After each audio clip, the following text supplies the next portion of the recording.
Hello, everyone, and welcome to the very first episode of Babes in Bookland, a podcast where each episode I discuss a memoir written by a woman with an incredible woman from my own life. I'm your host, Alex Franca.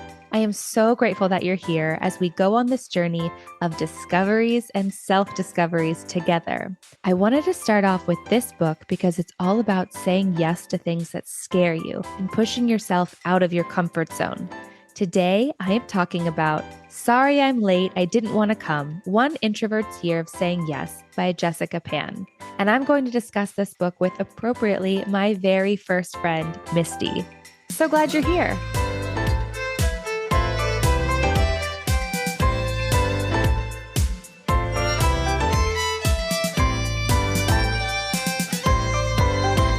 Hi, Misty. Hi. Thank you so much for joining me today. Thanks for asking me to join you. I know that you didn't get a chance to read this book, but I really loved it. Finishing it was kind of like saying goodbye to a friend. I was definitely bummed. She's so funny and her journey is just really encouraging. And it's grounded by this earnest desire to live a fuller life, which is definitely one of my main goals. I also really appreciate when someone identifies a problem or something that they'd like to change in their lives, and then they seek out the help and take the necessary steps to do it. I just really found Jessica Pan's book so inspiring, and her overall desire to feel more connected to the world really resonated with me. Are you ready to hear more? Ready. Let's do it. The book came out in 2019, and her dedication is this: For Ian, Wo Aini. Let's get into some quick discussion topics. Jess calls herself a Shintrovert, which is a shy introvert. And I wanted to know, I sent you a link to a quiz. So are you an introvert or an extrovert? I'm 100% an extrovert. I think that that's pretty much a given. I've been that way my whole life. Took the quiz and it said, you're an extrovert. Ah, ding, ding, ding. And it wasn't even an in-between extrovert or anything subcategory. It just said, as an extrovert, you tend to be outgoing. You enjoy spending time with other people, which is really true, and feel energized in social situations. You definitely don't mind being the center of attention sometimes. And while some might think you can be too talkative, this generally makes you seem friendly and you find it easy to meet new people and make new friends. Oh, I would say that's pretty spot on for you, though you've never struck me as someone who wanted to be center of attention. You're just that person at a party who's having a good time. Actually, I hate being the center of attention. I hate my birthday. I did not like the attention at my bachelorette party. I wanted all of my friends to have more fun. Same with our wedding. I wanted my friends to be having fun, which we all did. But yes, so I think that was actually pretty spot on as well. Do you think you being an extrovert had anything to do with you being an only child? Like your default was being by yourself, so you sought out the company of others. And that was something that was exciting to you because it felt different. And I think I'm sort of projecting because I was raised an only child and I know that I thrived when I could be around other people. I think maybe my parents just always, if I wanted to do something, it had to be with other kids because I didn't have built-in friends at home, right? I always had to put myself out there if I wanted to do something with friends. Even to this day, if I want to do something, I have no shame in initiating. I'm the over-inviter. I feel physical pain excluding someone, and I'm always kind of the initiator when it comes to making plans. Yeah, I think maybe that does have something to do with being an only child. Yeah. And it just makes sense to me. And I think it's one of the reasons why you and I connected so quickly at an early age was because we knew what it meant to not have that person that you could be around by default. So we had each other. I have so many wonderful memories of growing up with you. Okay. So are you ready for my quiz results? According to the quiz, I am an ambivert. Are you a little bit of both? It has to be the right time. I'm a little bit of both. That's right. It has to be the right time. I do think when I was younger, I was alone a lot. I craved being around other people. But as I've gotten older, I do wonder if having kids has been a big part of this because I like to be as present as possible with them. to lean into the yes, to always try to answer their questions. There's some give and take there, but sometimes it's really mentally, emotionally draining to be on for someone. And when you have kids, they live with you 24/7. So I definitely appreciate my alone time now. Or with my husband, we just can sit next to each other in bed and like Be in the same room. Yeah, recharging. The website said, like most people, you fall somewhere in between extroversion and introversion. You like spending time with other people, but only if you can balance it with time to yourself. You're okay with attention on occasion, but probably don't want to be in the spotlight every day. It all depends on the situation. Pretty spot on. I mean, I feel like when we were growing up, you would invite me over for a sleepover, and like Friday and Saturday, you were really into it. And then by Sunday, you're like, okay, bye. Get out of here. Oh, like I'm ready to have my alone time. Yeah. I'm ready to be by myself. Okay. During her journey, Jessica has to travel to LA for her father's emergency open heart surgery. He makes it out okay, but she talks a lot about his nurse and how his nurse's extroversion was extremely helpful during that really difficult time. She writes that the nurse's warmth, willingness to chat, and to be disarmingly open with perfect strangers has made this hellish experience bearable. She has now seen, quote, firsthand how talking and being open through tense moments can transform them, how the right stranger can be your personal hero. I loved that quote. And I wondered, do you have any good stranger personal hero stories? I recently had to go to the doctor like very regularly for blood work and testing while we were working through some things. And I happened to have the same nurse every time that was drawing my blood.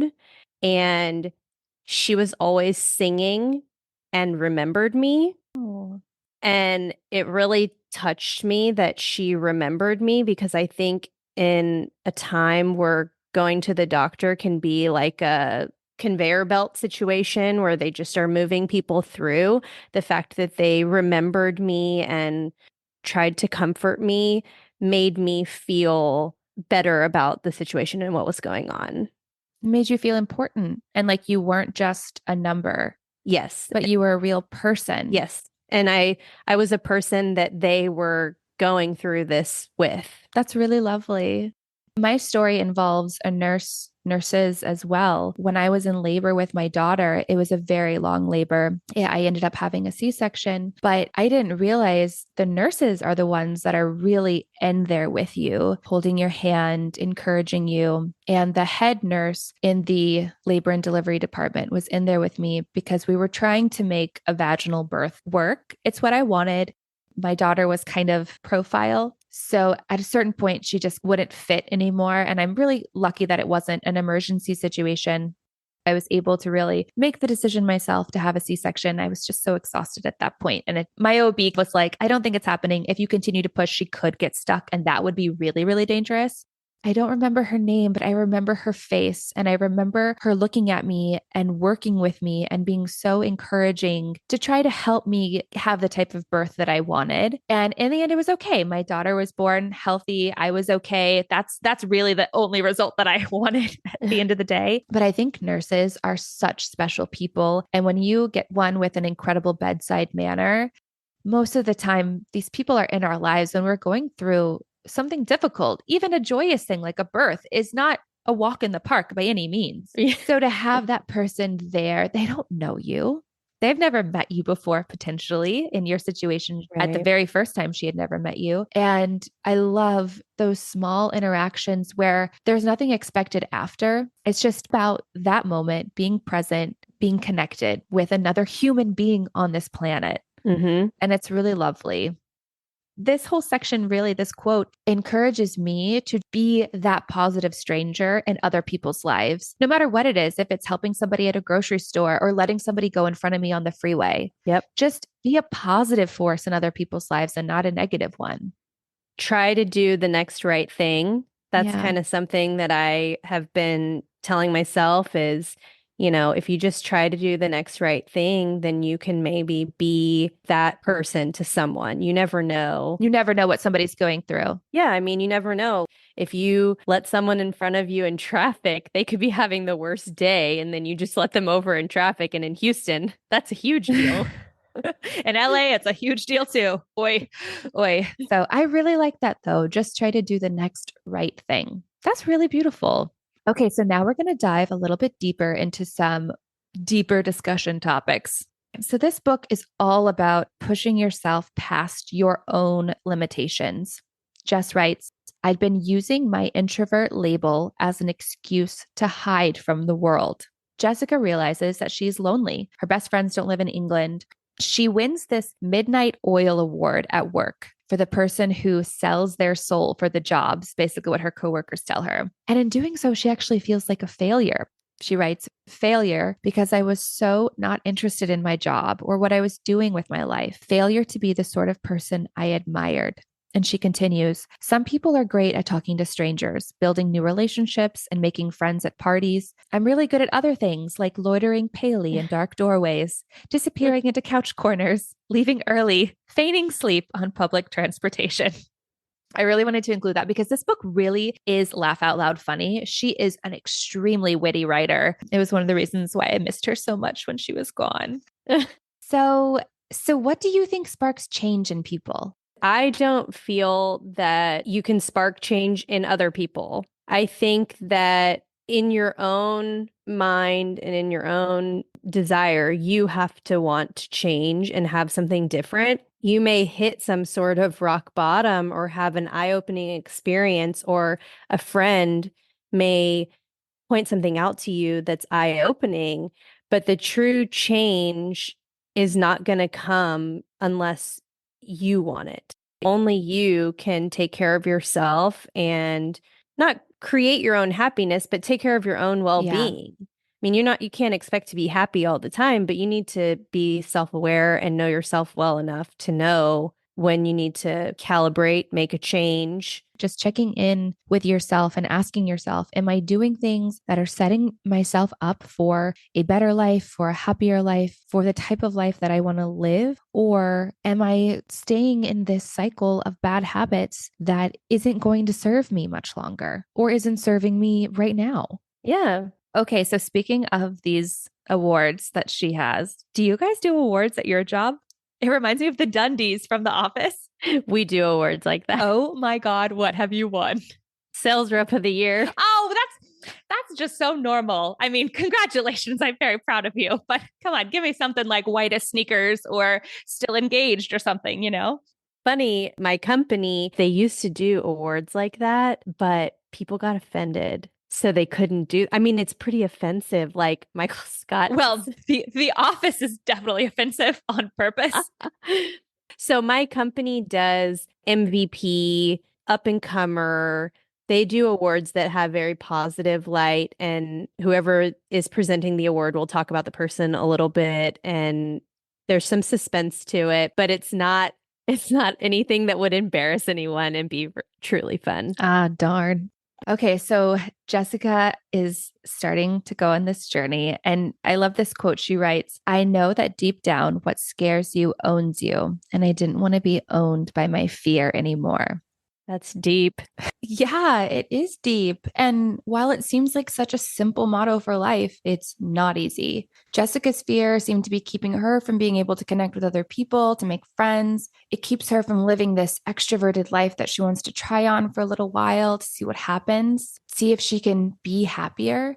Do you have a fear that holds you back, or has there been a time in your life when you've had to actively just be aware of when a fear could be controlling you or controlling your life? I was dating someone before I met my husband, and it was pretty toxic relationship. I remember consciously thinking, going into my relationship with my husband, consciously making the decision that I'm not going to let past negative experiences influence my relationship with this person, because it's a self-fulfilling prophecy. If I assume and predict that my husband is going to make a mistake or my boyfriend is going to do something that I disapprove of, then I'm essentially looking for him to make a mistake. And I think you see what you're looking for. Exactly. You're going to make something a problem. In my relationship with my husband, when we were dating, even now when we're married, I try not to have the thought that he's going to do something wrong or do something that will upset me, because if I have those thoughts, it always happens. And if you had let your past toxic relationship color your new one with your now husband, boyfriend at the time, you would have been setting him up to fail because you would have been viewing him through the lens of your past relationship and wrongly comparing him to your past partner. Yep. Okay. And look, there are times where people just legitimately have red flags and you have to be aware of those and you need to address them. Agreed. But I know what you mean in this case. So then, how did you keep yourself from bringing your past relationship into your next one? How are you able to view your husband as he was instead of bringing your past hurt and baggage into the relationship? Because that can be really hard to do. For me personally, I have a few close confidants that I trust to talk through these things with. They kind of validate me in saying those thoughts they're negative. Don't you look at it from this angle? And I've found that over the years, my process is talking through things. And if I say it out in the open and say it out of my mouth into the universe, I find out that it does sound ridiculous, right? And when it comes to my husband, if I say out loud, oh, my husband is trying to do something to wrong me, when I say that, I know that of course, that's a ridiculous thought, right? So I think processing things out loud, I've learned that that's how I get through difficult times. Mm. That's really great that you've learned that about yourself and you've found something that works. I feel like for me, I'm just going to imagine like a little Lizzie McGuire cartoon version of myself in my head, like karate chopping the negative thought away. I'm going to see if that works. I'm going to try that for a little while, see if that works. Because when I speak my thoughts out loud, it feels more validating to me. If I say it to my husband or a good friend and they're like, that's ridiculous, you're ridiculous, that like little monster thought inside my head is like, no, I'm not. Ha ha ha. So I'm just going to fight it physically with my cartoon. And I'll keep you posted because I don't want my fear to own me. I mean, that's just the truth. I would rather go through life thinking good things are going to happen and being positive and viewing it like a glass half full situation Yeah. and maybe get disappointed every once in a while than go through life always expecting something bad to happen. I'm just choosing a different path to focus on the good. Mm-hmm.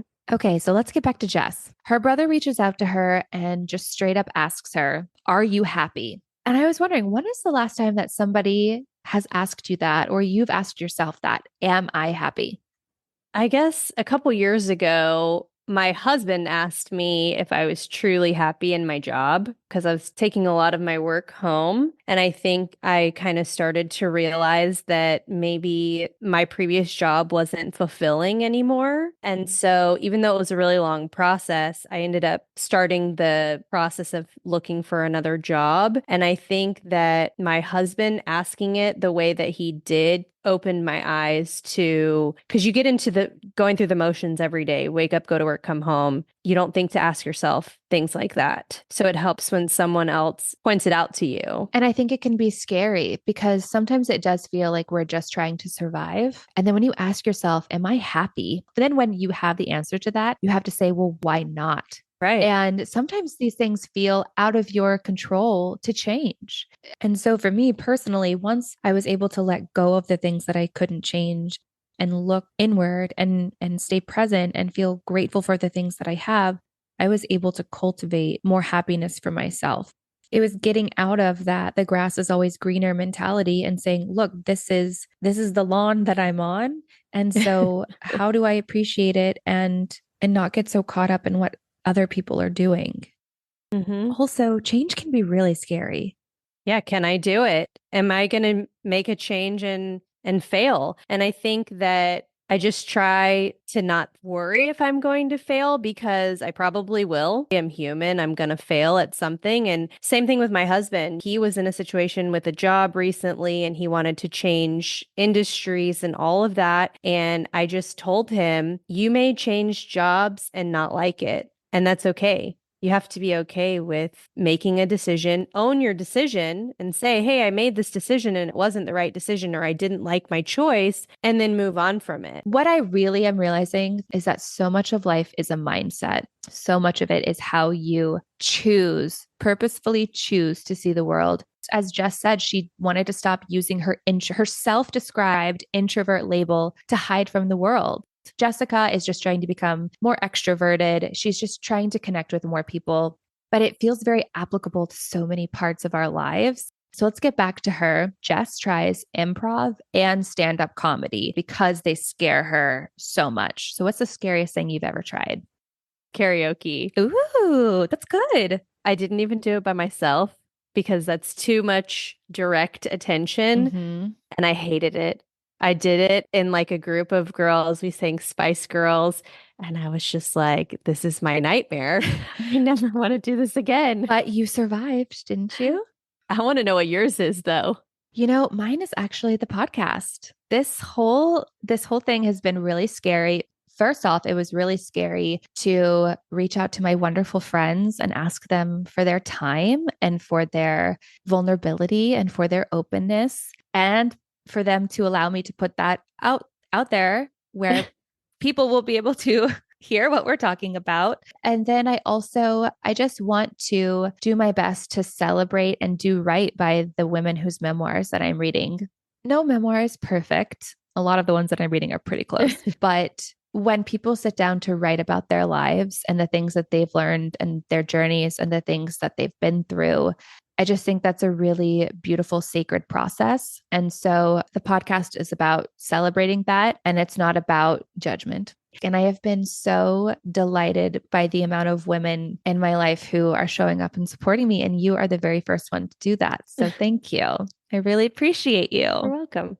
I'm excited to see where this goes. I'm really excited just to keep reading memoirs and talking about them with my friends. It's been really fun. So, and what do they say? If you can turn something fun or your passion into a job, You'll then never work a day in your life. there you go. There you go.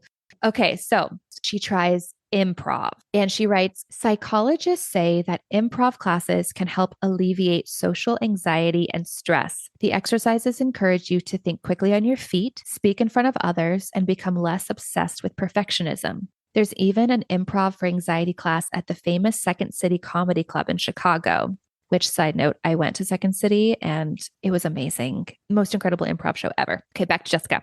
It makes so much sense to me because spending a few hours a week in a safe space made the entire world seem kinder and more manageable. Mistakes were so easily forgiven. No one ever seemed to get annoyed when I froze.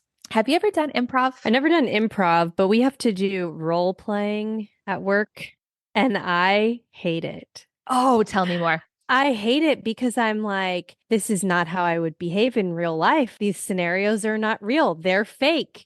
Okay, but when you say that they're fake, what do you mean? Like, are they trying to expose you to a worst case scenario so that when you get something tamer, you're able to handle it? Maybe something like that, or think in a different way than you would normally handle a situation. Mm-hmm. And in my opinion, the person who is like driving the class or something always has an idea of where they want it to go. So it's not true improv. That makes sense. They are trying to get to some sort of objective. Right, Yeah. right. So I just have never had any experience with true improv. The phrase yes and is a huge part of Mm. improv. The concept is basically just about being generous with your play and spirit and going with what is given to you and expanding on it. Play. That's what you're doing in improv. Yeah. You're just playing. And yeah, and she writes about how delighted she is just to play again because when you grow up, playtime is over and everything becomes goal oriented. Yeah, or work. So she writes, this isn't only about performance, it's about spontaneity, making it up as you go along, surrounded by other people. You can't plan for what's going to happen next. You have to react, but you're not sure how. And you often have no control over whom you're interacting with and what nonsense they're going to throw at you. Like real life. So deep. Girl, I was like, this is like a mic drop moment. I'm telling you, I love this book. When she kind of put it like that, I was like, yeah, we're all improving in our lives every damn day. Every day. So, yeah, it's just about like giving yourself the permission and the freedom and not viewing it as failing or succeeding, but just being. Doing. Yeah. Okay, so Misty, the next time I come into town, or if you come to out to LA, would you ever do an improv class with me? Maybe. I will like take that maybe right now and I will run with it. Maybe. Yeah. You're not saying no. We'll see. We'll get you out to LA first and then I'll surprise you. Be like, we're going to dinner. Surprise. We're going to improv class. So after improv, Jess is feeling so great. So then she tries stand up comedy and she writes, it's my worst nightmare.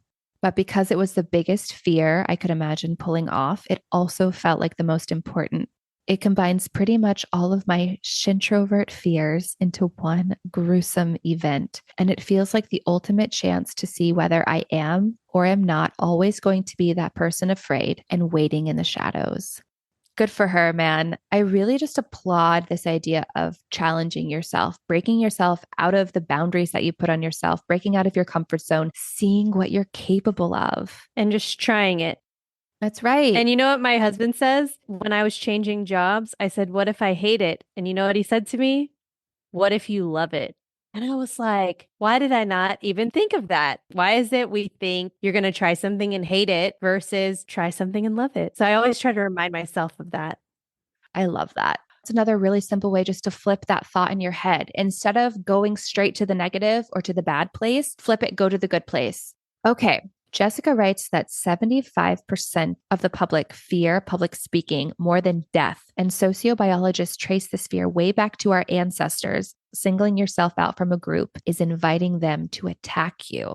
Do you have public speaking fears? Yeah, I do. I mean, you have to do it in school. I had to do it in college. You have to do it at work. It's not my favorite thing to do. I find my courage to do it by just doing it. I try not to obsess about what's going to happen or just be as prepared as you can be. But being in front of people is like I physically sweat. It makes me so nervous. Oh my gosh, me too. Like my throat tightens, my stomach churns. It is something that in life you just have to do. And so you're right. Sometimes the only way to build up the confidence or courage to do something is just to not and then just do it anyways. Rip the band-aid. Now I want to know, do you have to build up your confidence to make a sale, to attempt to make a sale? Because that to me, that would be really daunting. You have to build up your courage. I've never talked about this product, whatever it may be, right? The more you talk about things and honestly, the more you get to know your customers, you find out that they're just trying to get by. They're just looking for the most helpful person. They may not have all the answers. I think you find that most people are in the same boat as you are. And so I don't have a hard time working up the courage now, but it was intimidating when I first started because what if I said something wrong and they bought from someone else because of me? Like a level of preparedness also gives you confidence once you know about the product that you're talking about. And that's really when it comes to like auditions for me, or even the first day on set, I always get so nervous. The first scene, no matter how many times I've been on set, no matter how many first days I have, they all kind of feel the same in my body. But I just am prepared. I know the lines back and forth. I know the character. I know I've done my homework. I've done the work. And with auditions, I think one thing that really helps me is when I realize that the person casting wants me to get the job because they're trying to find the actor for the role mindset. But yeah, I don't think that there's a magic pill for confidence. I think sometimes you just have to do the damn thing. And I think you can talk yourself out of just about anything. The very first time you do anything is scary because you don't know what to expect. But then once you can sort of have expectations, and of course, Right. still ebb and flow because not every situation is exactly the same, at least you can have some idea of what to expect. It's helpful, at least for me. I have fear of the unknown. So if I can at least give myself some sort of guideline, something to expect, it helps me a lot. It reminds me of the first time I ever got a shot and remembered it like as a child. I remember my parents, they wanted me to take allergy shots and we did all the testing and everything. And then it came time, you go get your shot in your arm. They give it to you in your arm. And I remember being in this room. I will never forget it. And I'm like, no, we can't do it. I kept like taking my arm away or no, I'm not ready or something. And then I don't know, 10, 20 minutes later, she gives me the shot and I'm like, that's it. Yeah. All Yeah. this buildup for nothing. You had built it up in your head because when you don't have anything to compare it to, your mind goes worst case scenario. Yeah. So Jessica writes that self confidence doesn't find us. We have to push ourselves to do something hard and live through it. And then confidence will eventually follow. I'd faked confidence by doing stand up. And by doing so, created it, which really just, I think, speaks to exactly what you were talking about. You just fake it till you make it sometimes. Preach. Okay, so throughout the book, Jess talks a lot about mentors, and I want to touch on a few of them. So she talks with the director of psychotherapy and emotion research lab at Boston U, who regularly coaches people through their fears of interacting with others. This guy was telling her that face to face interactions are a lost skill. Funny because when we were sort of talking about technological stuff yesterday, and I said, well, don't you have to Zoom a lot? And you were like, no, I pick up the phone. And I thought that that was so interesting. I love that you still call people on the phone. I just feel like the internet is so awkward. And I feel like people lose the ability to talk when it's on the internet. Mhm. And so have found that simply picking up the phone and calling people the old fashioned way is the easiest thing for me. And then in turn, once I get someone on the phone, I literally within minutes will offer to come and see them in person because we're losing that person to person Mhm. connection. And we're going the way of AI and not needing human interaction to do most things. And I don't want to lose that. I love face to face human interaction. I think as a society, we need human interaction. We need We need each other. we need people. We need others. We're meant Connection. yeah, we're made to be social. Yeah. And I think a big thing that's missing during texts and emails is tone. And I know that emojis help, but hearing somebody say something in their voice, I use the audio message feature on my phone a lot more often than I text now because most of the time I'm just feeling chatty and it's really hard to like text. I'm not a super fast texter and my thumbs hurt, but also because I want the tone of my voice to Mhm. come across so that there's no misinterpreting what I'm saying or how I'm saying it. Mhm. We read each other's cues. There's a whole art of body language that you Yes. just miss when you're not having a face to face conversation. Yes. I think really important conversations should definitely, at the very least, happen on the phone. But if you can, Yes. face to face or Zoom to Zoom, so that you can look that person in the eyes when you're trying to communicate this Yeah, thing. I agree. It's a lost art. We had one message machine for your entire Yeah. family, and everybody heard those messages. And if you wanted to call your friend, you probably had to speak to their parents You first. had to ask for them on the phone. That was scary. It was scary sometimes. Yeah. They don't know what it's like to wait by the phone to ring to talk to someone. All right. So, another mentor that she had was a professor of behavioral science at the Chicago Booth School of Business. And he did a study that discovered that when people talk to strangers during their commute, it makes them happier. He writes, we polled people and asked, what percentage of people do you think would be willing to talk to you if you talked to them first? People on trains thought 42% and buses thought 43%, but the number was actually almost 100%. In reality, we're all pretty interested in connecting with each other. You know what I've found in my line of work after almost like 15 years is that in our industry, we do a lot of driving. And so I make it a point when I'm driving to intentionally call someone. Instead of sending a text, how are you? You call someone and ask them, how are you doing? What's going on? I call it windshield time. I look forward to my windshield time because I get to catch up with my friends or my family. I really love that. And while Jessica's book is more about connecting with strangers so she can make more friends and have more connections in the world, your windshield time is such a wonderful reminder that we have to spend time on the relationships that we do have too. And like you said, if you have time to pick up the phone, call someone, hear their voice instead of just sending them a text, that's great. But I also think that sending somebody that thinking of you text is just a really nice way to let people know that they're on your mind and they're in your heart because we're all so busy and we can lose track of reaching out to one another. Mm-hmm. Once somebody is your friend, you still have to put in the work and energy into that relationship in order for it to continue to grow. Mm-hmm. And so I really love hearing about your windshield time because my windshield time is mostly listening to audiobooks and other podcasts, but I should call my friends and my family, especially when I know that I have some dedicated alone time because I don't have much dedicated alone time these days.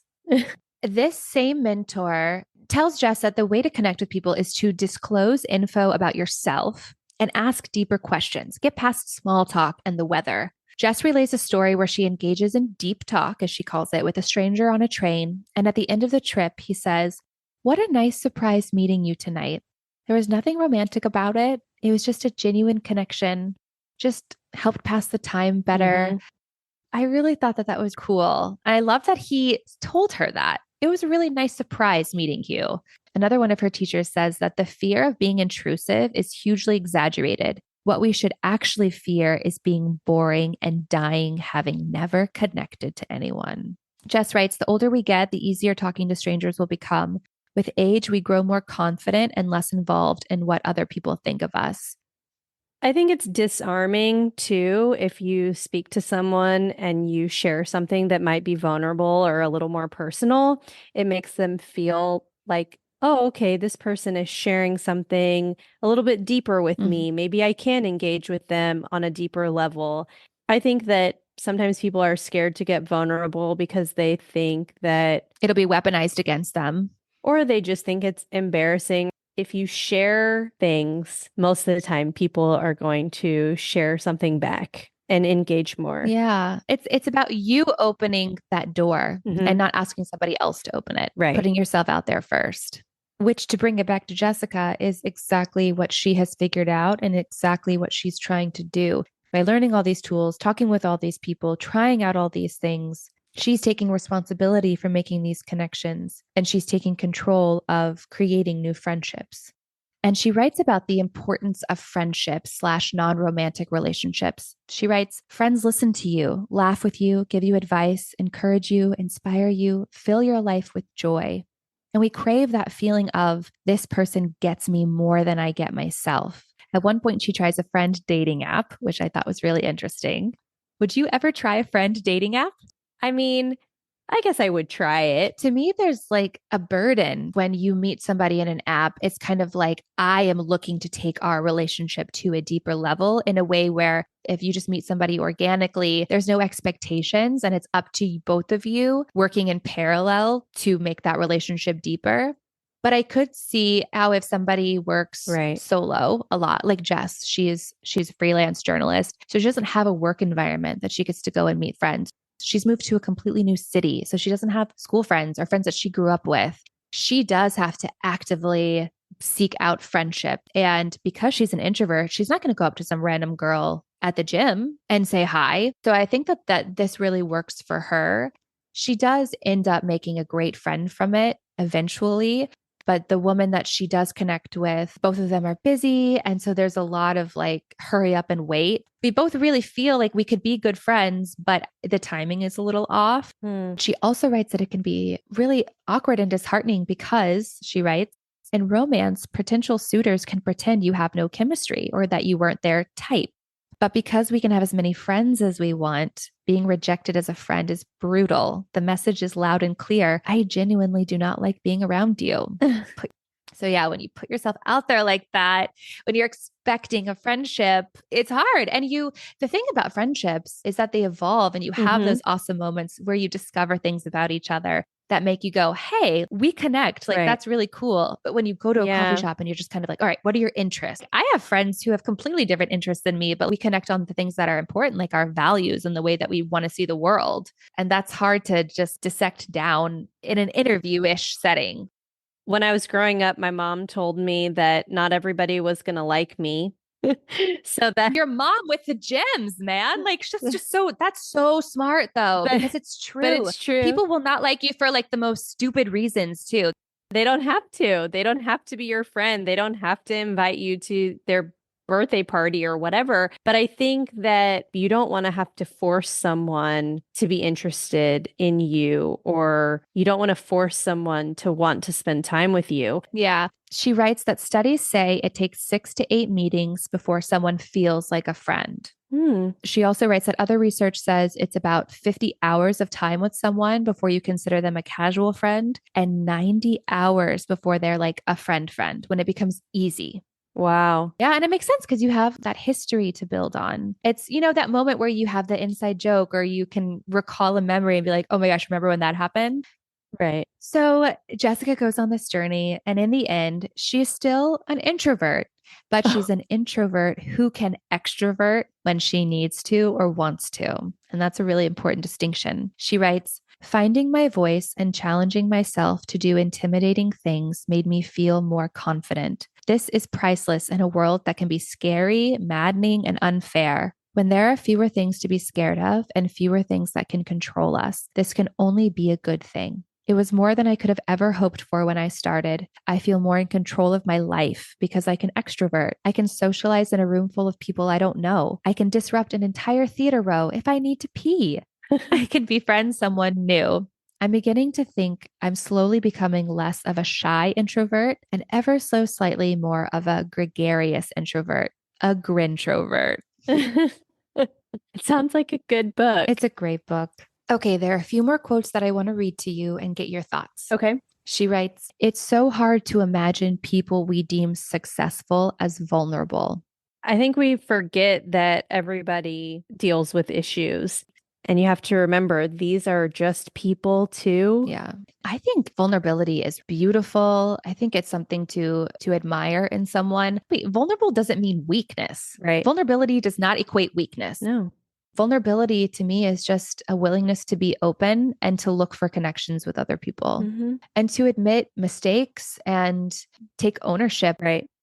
Okay, so the last quote is, I am struck by how saying things out loud, declaring them to people, makes them seem more real. How these once in a lifetime occasions come and then they go. How I do not want to regret not doing the thing, whatever the thing may be, anymore. Yeah, I mean, I think we take for granted the importance of actually telling someone that you love them or telling someone that you care about them or that you had a good time, spending time with them. Saying that you love someone out loud, like not being afraid to put words to a feeling. Yeah. Making sure people know how much they mean to you and what their worth is in your life, I think is a really beautiful thing. Yeah, it's a really beautiful quote.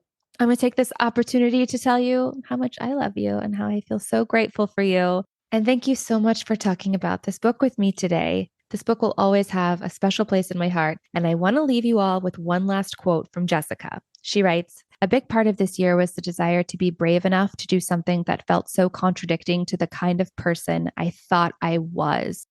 We are more than who we think we are. I really believe that. And this book has really inspired me to be brave, to change the way that I think about myself, to change the way that I think about the world, to get out there, to push myself beyond my comfort zone, and to really experience life, like live life out loud to the fullest, to connect with others and not be so afraid. Once we get out of our own way, beautiful things can happen.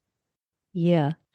That's it for Sorry I'm Late. I Didn't Want to Come by Jessica Pan. And that's it for the very first episode of Babes in Bookland. I think it was a great episode. I had a wonderful time talking with you today, Misty. And I can't wait to have you on again soon. Bye, everyone. Bye, Misty. Thank you. Bye. Thanks for listening to Babes in Bookland. To access the full version of this episode, you can subscribe on Apple Podcasts or support us on Patreon. Visit babesinbookland.com for more information.